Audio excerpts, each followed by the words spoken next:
Everyone, today we'll deal with criminal conspiracy, which is under chapter 5A.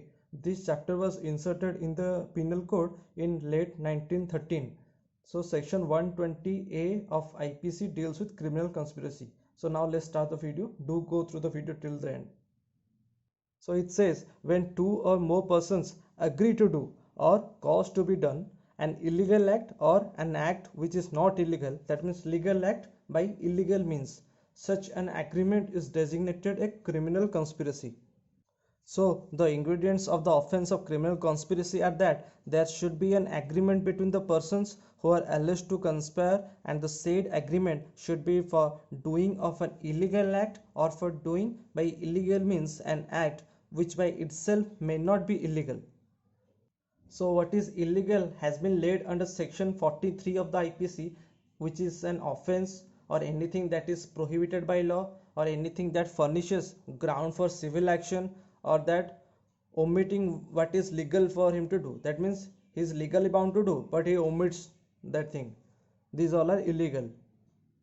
So the gist of the offense is to break the law, and the parties to such agreement will be guilty of criminal offense, though the illegal act agreed to be done has not been done yet. So now let's come to the proviso. The proviso is a bit technical to understand. It says no agreement except an agreement to commit an offense shall amount to a criminal conspiracy unless some act besides the agreement is done by one or more parties to such agreement in pursuance thereof. That means only agreement to commit an offense amounts to criminal conspiracy and no other agreement will amount. Other agreements when will amount to criminal conspiracy? Provided some overt acts must have been done.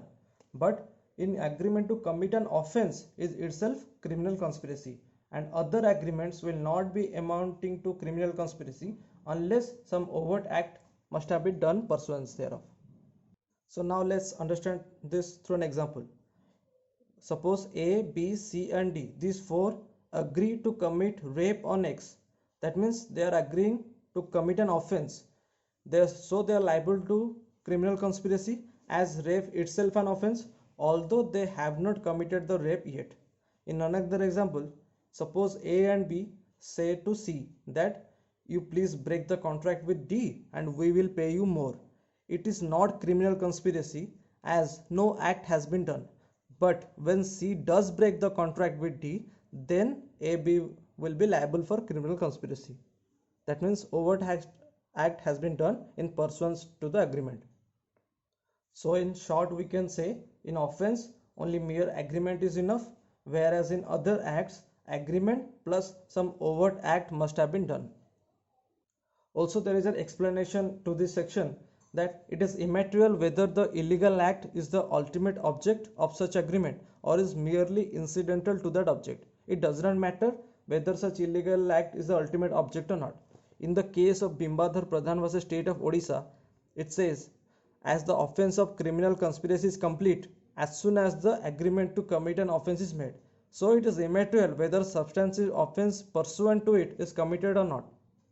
So now let's see another case, that is Rajiv Gandhi murder case, that is State versus Nalini. It says the apex code says agreement between two or more to do an illegal act amounts to criminal conspiracy. The illegal act may or may not be done in pursuance of the agreement, but the very agreement is an offense and amounts to criminal conspiracy. Also, the court summarized that acts subsequent to the achieving of the object of conspiracy may tend to prove that a particular accused was a party to the conspiracy. Once the object of conspiracy has been achieved, any subsequent act which may be unlawful would not make the accused a part of the conspiracy. Also, conspiracy is hatched in private or in secrecy. It is rarely possible to establish a conspiracy by direct evidence. Usually, both the existence of the conspiracy and its objects had to be inferred from the circumstances and the conduct of the accused. And in another case, Afzan Guru case, that is State versus Navjot Sandhu, the apex court held that conspiracy is mostly proved by circumstantial evidence. So now let's see the punishment section, that is section 120B. Its first subsection says where there is conspiracy to commit an offense punishable with death, imprisoned for life, or 2 years of imprisonment or upwards, then and there is no provision present for the punishment of such conspiracy, then the offenders will be liable for the same manner as if he had abetted such offense. And second subsection, where criminal conspiracy other than those mentioned above are committed, then he will be punished with imprisonment not exceeding 6 months or fine or both. So lastly, it can be said that the essence of criminal conspiracy is an agreement to do an illegal act, and such an agreement can be proved either by direct evidence or by circumstantial evidence or by both. And it is a matter of common experience that direct evidence to prove conspiracy is rarely available. So the circumstances proved before, during, and after the occurrence have to be considered to decide about the complicity of the accused. So this is all about criminal conspiracy under section 120A and 120B of the IPC. Hope you all will like the video.